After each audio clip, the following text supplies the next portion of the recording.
Okay, hey guys, it's Faith. I wanted to do an update, longer video of my testimony. Originally, I put one on Facebook.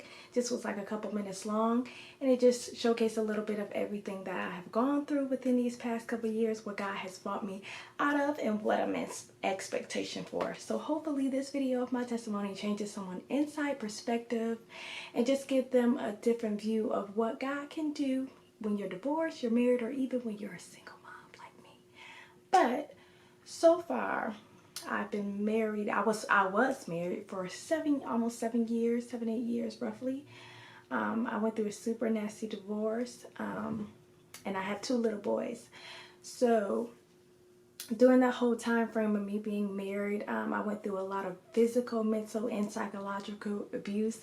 I experienced some things that I would say I wouldn't have experienced if I maybe would have waited on God, but it has taught me a lot, and God purposed it for it to teach me a lot of different things about my situation. So just a little background on my story. I was married 7 years. I thought I would have been married forever because that was my intention when I first got married, is to be married forever. I never would have thought I would have got a divorce.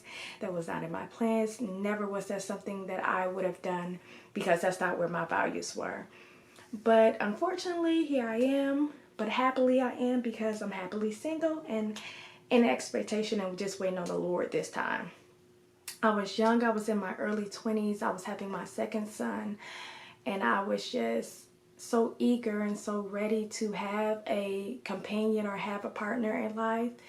But the one mistake, and the biggest mistake that I made, I forgot about God in the whole instance. Not saying that I got away from my relationship with God, but I wasn't focusing on that intimate relationship with Him like I had grown up knowing, doing as a little girl. And I would say when you become an adult, it makes it a big deal to build a relationship with God yourself, because when you're younger, you're kind of a little bit more sheltered. Your parents are waking you up to go to church, or wherever you go, or whatever you do, your parents are getting you up. They're pushing that relationship, and when you become an adult, you have to somehow facilitate that for yourself, and then now take on your own wings and fly into that relationship. And I think I trusted God, but I took Him for granted. In a lot of my situations, I took Him for granted big time. So I met Him through a mutual friend. We became like best friends. We would sit up all night and just talk about everything. And for me, it appeared like that was like the most perfect thing. I never had a relationship like that. I was so young, so inexperienced. I never had a relationship where I can just really rely on someone in a romantic way, I would say, even though it wasn't romantic, but in a romantic way. And so I think that's where we tend to mess up when we're looking for relationships. We become eager and we see it, it looks like everything we want, and we jump right into it. And that's what I did, and don't make that mistake, because that's what I did. But it has taught me a lot. Through those years, I was able to go to school.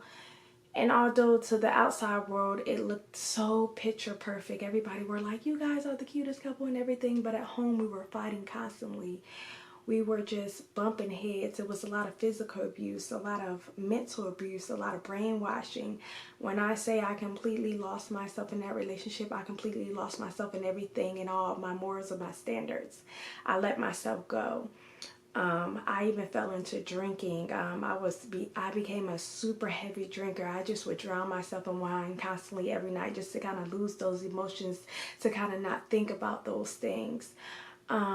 And I didn't realize, but God would talk to me sometime and would just tell me to get away from the wine. He wanted to grow me, but I wasn't allowing myself to grow, because I had got too comfortable sitting in that place, just being that person. And it felt good because it was comfortable for the time. It soothed me.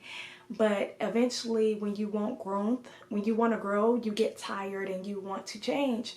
And that's what I did. And in order for me to change, I had to stop my bad habits. So we were living there. It came to about a head almost, I would say almost going on 3 years ago. And we would just fight and argue. He would stay out all night, do whatever he wanted to do. And I just kind of was at home with the kids, had my degrees, but my life wasn't processing like I thought it would. And God was just telling me why and showing me why. And one night I just prayed and I asked God to reveal to me what was going on. What was I missing? What wasn't I seeing? God revealed everything to me. He was completely living a whole double life outside of our marriage or what I would think I would do. But God really showed me who he was. He just reassured my trust in him. He got me out of such a bad situation that I really just had to give my whole life to him. Now, when I left, it wasn't easy. I still had to come back all the way to Georgia. I still had to rebuild my life. I still had to find another job. I was a single mom all over again, raising 2 boys all over again. I had to get a brand new car. I was so stressed out. I totaled my car out on driving up 75 because I was just trying to escape from everything. I literally almost drove to North Carolina or to Augusta because I was just driving and driving and driving that I fell asleep at the wheel. And by the time I woke up to try to see where I was going, I was swerving off into a ditch. Luckily, God saved me and my children in that day, but my car was totaled. But luckily, God is crazy faithful. And that same year, because I worked the previous year, I was able to go file my taxes and still also get another car. But one thing I would say, we have to really trust in God, not only just in relationships, but in everything we do. We just can't leave God behind because we get what we want, because sometimes what we want is not always what it appears to be. I even smoked weed for some time, and he got me into smoking weed, and I became like this little addict, I would say, almost. And it was like, I need this to feel my symptoms of not feeling good with what I was already dealing with. I was dealing with still past hurt from molestation from when I was younger. Just pain from being hurt and not having anyone to deal with that pain. I wasn't allowing God to close those doors that I had left open for pain to enter in and for me to feel sorrowful and sorry for myself. I feel like I had no escape. I think I stayed in the marriage for as long as I did because I feel like I had no escape. I had to find a way to kind of just sit down and tell myself, listen, do you want your children to see you like this? Would you want your kids to grow up and be this person that you are right now? Because at the end of the day, you will blame yourself for that if that happened.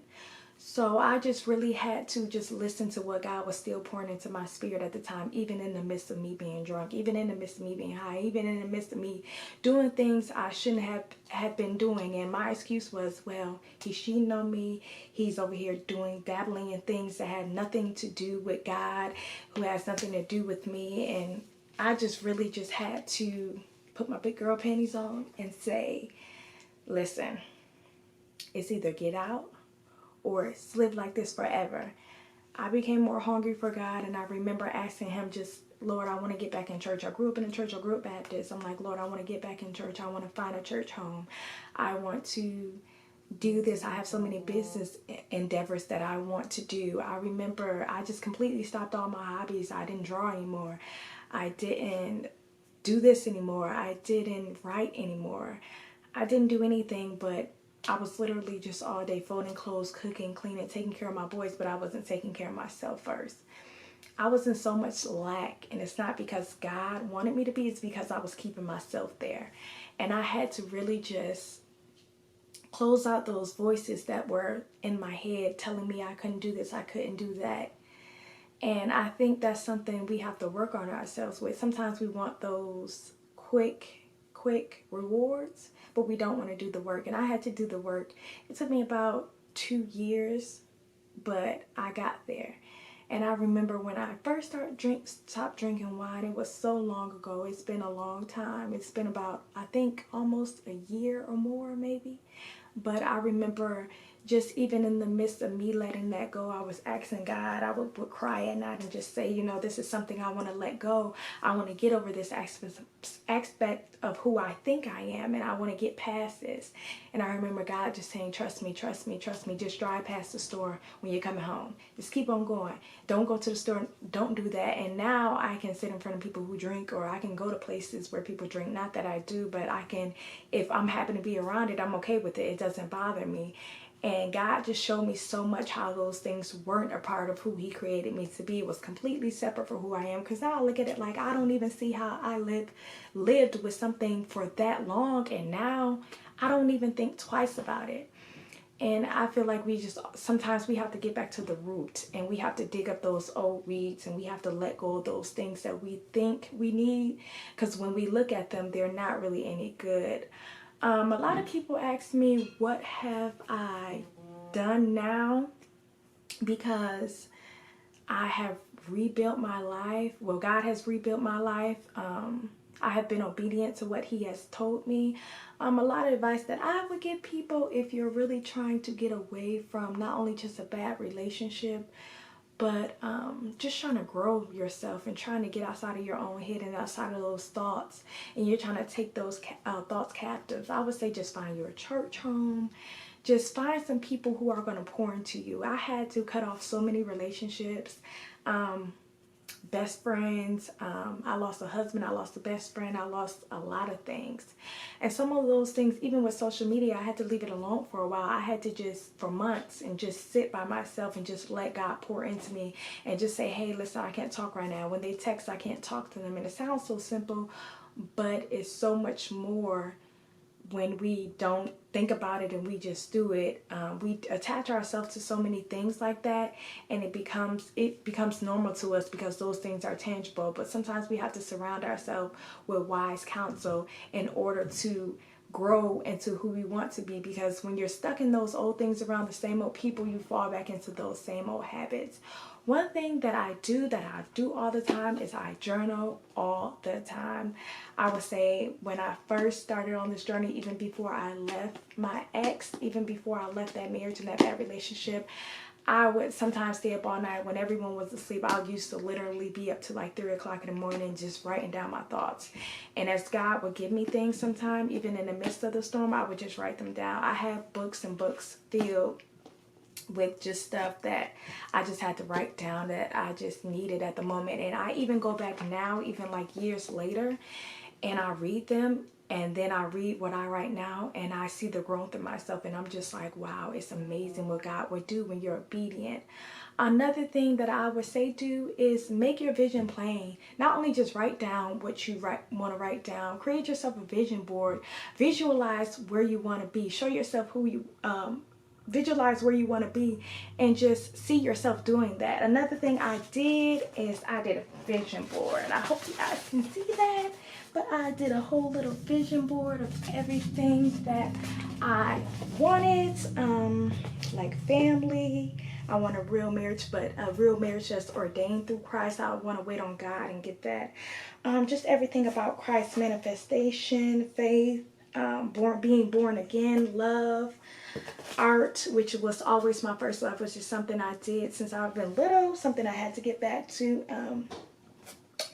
Just be around groups of people, just everything that I genuinely love. I even used to wear a promise ring that I used to promise myself, even to God, that I would wait. And I went back and I even did that over again. I got me another promise ring. I just really went back and I did everything over. I relearned everything literally that God told me that I needed to relearn, that I thought I knew. It blew my mind, because I was just walking through life like, oh yeah, I know this, I know that. And it's crazy because we have skills and we have talents and we have knowledge of certain things, but the knowledge of Christ will come and wipe some of that stuff away, and it will teach you all new things all over again. And that's what it did for me. So I love to just spread that on people. And I think sometimes when we're looking at ourselves too, when we're going through the journey and we're going through the storm, we have to realize that progress is progress. Don't nitpick at yourself because you're still struggling with a certain thing. Pray about it, fast about it. If you don't know how to, ask someone around you. Even try to find a church home that's going to spiritually feed you. Don't go somewhere just because somebody like, hey, go here because my church is good. And if it's not feeding you, pray to God. Ask him to guide you. Ask him to show you. Pray with me. I'll even pray with you. I'm intercessor. I'll even pray with you. But just really truly seek out who you are for who God has called you to be. Because sometimes we listen to other people and then we miss completely who we are. But that's all I have to say. If you guys like the video, you guys can subscribe to my YouTube. I have a lot more videos. I have a lot more things that I'm working on, that I'm doing, that I would love for you guys to see. You can also go to my website. It's purposefaith.net, purposefaith.net. I have a lot of things that I'm branding, that I'm doing, that I'm gonna have in store for you guys in the next couple of months. So you guys have a wonderful evening, and I hope this blessed you guys. If so, share with some of your friends, family, and I would love to hear you guys' feedback, so leave me a comment, even if it's on my Facebook, because I'm going to post this on my Facebook too, or on my YouTube. I love you guys. Have a wonderful night. Bye-bye.